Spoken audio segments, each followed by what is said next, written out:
Everyone मेरे प्यारे दोस्तों, तो कैसे हैं आप? आशा करते हैं बहुत ही अच्छे होंगे। आई होप कि आप बहुत अच्छे होंगे। तो मेरे पास तो आज का हमारा मेन टॉपिक मेरे पास तो हिंदी का हम लाए हैं भागवत शरण उपाध्याय चैप्टर से लमसम 25 MCQ क्वेश्चन लाए हैं मेरे पास। तो बहुत ही महत्वपूर्ण है आपके यूपी बोर्ड 2024 में आने वाले क्वेश्चन का।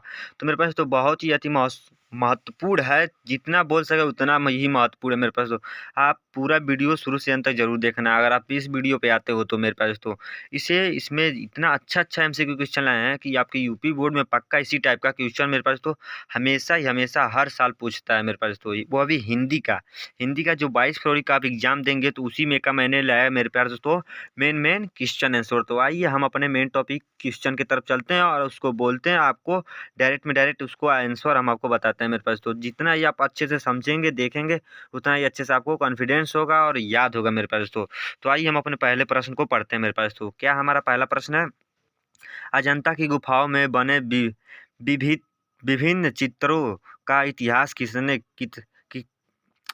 कितने वर्ष पुराना है मेरे पास।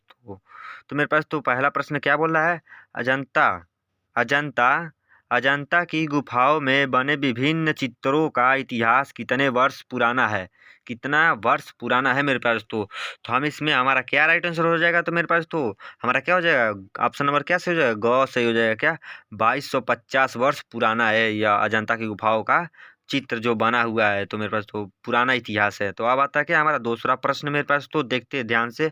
अब हम क्या करते हैं, आपको बीच हम थोड़ा सा इसको बड़ा कर लेते हैं और अच्छे से हम बताते हैं मेरे पास। तो पढ़ के और ध्यान से देखिएगा मेरे पास। तो इसमें आपको कोई भी दिलचस्पी हो, कोई भी चीज़ अगर पूछना है तो तुरंत कमेंट में पूछ लेना, नहीं तो कोई बात नहीं, लेकिन पूरा वीडियो जरूर देखना मेरे पास। तो क्योंकि आप ही के लिए लाए हैं बहुत ही महत्वपूर्ण क्वेश्चन आंसर है आपके यूपी बोर्ड 2024 के लिए। तो दूसरा प्रश्न को हम पढ़ते हैं।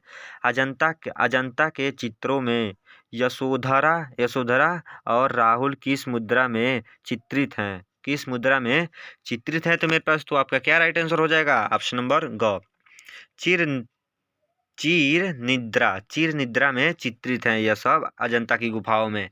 तो अब आता है कि हमारा तीसरा प्रश्न को देखते हैं मेरे पास। तो सागर की लहरों पर किस विधा की रचना है मेरे पास। तो सागर की लहरों पर किस विधा की रचना है। तो हमारा क्या राइट आंसर हो जाएगा, इसमें चार ऑप्शन में से क्या हो जाएगा, ऑप्शन नंबर क से हो जाएगा, यात्रा वृत्तांत का हमारा हो जाएगा लहरों की विधा है।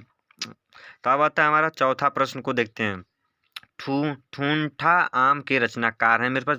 ठूंठा आम के रचनाकार हैं। तो हमारा क्या राइट आंसर हो जाएगा, ऑप्शन नंबर ए, भगवत शरण उपाध्याय। तो अब आता है हमारा पांचवा प्रश्न को देखते हैं मेरे पास। खून के छींटे के रचनाकार हैं मेरे पास। तो खून के छींटे के रचनाकार हैं। तो क्या हो जाएगा हमारा राइट आंसर मेरे पास। तो जो भी इस भगवत शरण उपाध्याय के चैप्टर से हम उठाएं मात्र उन्हीं के द्वारा रचा गया, और कुछ हो सकता है भिन्न हो सकता है, लेकिन मेरे पास तो थोड़ा सा कॉमन सेंस लगा कर इन्हें याद कीजिए। बस आप यह प्रश्न को पढ़िए और अच्छे से उनके ध्यान से मन में बैठाइए। खून के छींटे के रचनाकार हैं क्या, ऑप्शन नंबर ख से हो जाएगा, भगवत शरण उपाध्याय। तो अब आता है हमारा छठवां प्रश्न को देखते हैं मेरे पास। निम्न में कौन सी रचना भगवत शरण उपाध्याय की है, निम्न में कौन सी रचना भगवत शरण उपाध्याय की है। खून के छींटे, इतिहास साक्षी, इतिहास के पत्रों पर। तो हमारा क्या हो जाएगा राइट आंसर, हमारा ऑप्शन नंबर घ सही हो जाएगा, इनमें से सभी। तो अब आता है हमारा सातवां प्रश्न को देखते हैं मेरे पास। भगवत शरण उपाध्याय किस युग के लेखक है मेरे पास। तो भगवत शरण उपाध्याय किस युग के लेखक है। तो हमारा क्या राइट आंसर हो जाएगा इसमें, तो हमारा ऑप्शन नंबर घ सही हो जाएगा, शुक्लोत्तर युग के लेखक हैं।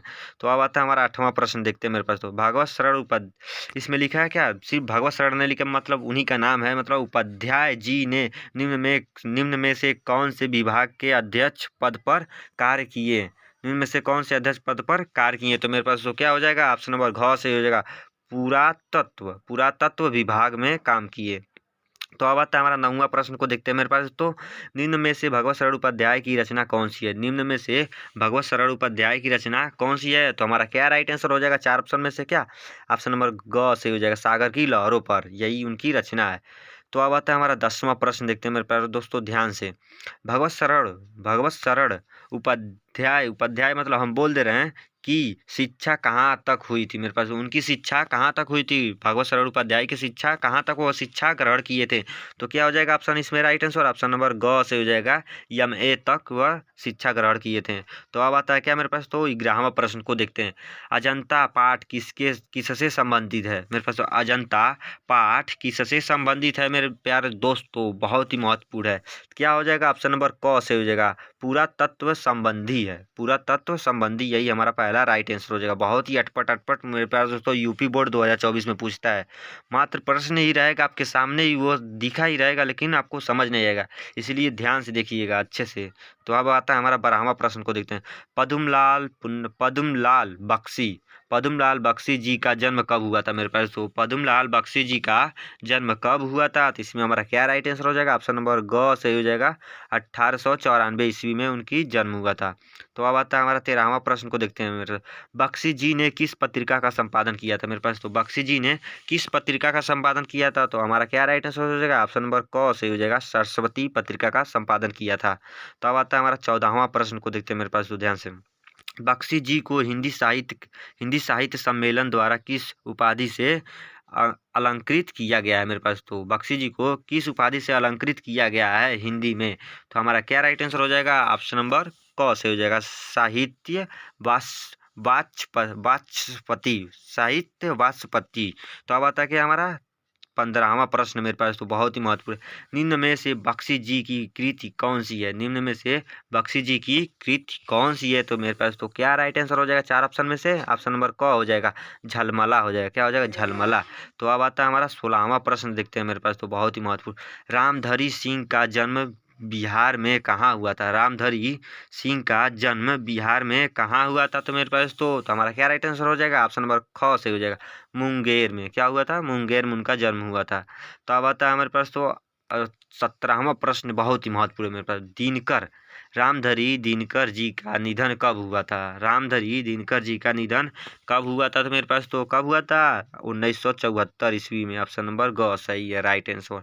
तो अब आता है हमारा 18वां प्रश्न को देखते हैं मेरे प्यारे दोस्तों। निम्न में से दिनकर जी की कृति कौन सी है? निम्न में से दिनकर जी की कृति कौन सी है? तो हमारा क्या से हो जाएगा? ऑप्शन नंबर क से हो जाएगा, रेत के फूल उनकी कृति है। अब आता है हमारा 19वां प्रश्न मेरे पास। नीम के पत्ते कृति के रचनाकार हैं। नीम के पत्ते कृति के रचनाकार हैं। तो हमारा क्या राइट आंसर हो जाएगा? ऑप्शन नंबर ख से हो जाएगा। कौन से रचनाकार है? रामधरी दिनकर सिंह जी हैं, या उनके रचनाकार हैं। तो अब आता है हमारा 20वां प्रश्न देखते हैं मेरे पास। असहाय अथाह सागर के लेखक है मेरे पास तो। अथाह सागर के लेखक हैं मेरे पास दोस्तों। तो क्या है? हमारा ख से हो जाएगा, जयप्रकाश भारती हैं। अब आता है हमारा 21वां प्रश्न मेरे पास तो बहुत ही महत्वपूर्ण। नंदन पत्रिका के संपादक है मेरे पास तो इसमें क्या सही हो जाएगा? ऑप्शन नंबर ग सही हो जाएगा, जयप्रकाश भारती। तो अब आता है हमारा 22वां प्रश्न मेरे पास तो देखते हैं, बहुत ही महत्वपूर्ण है।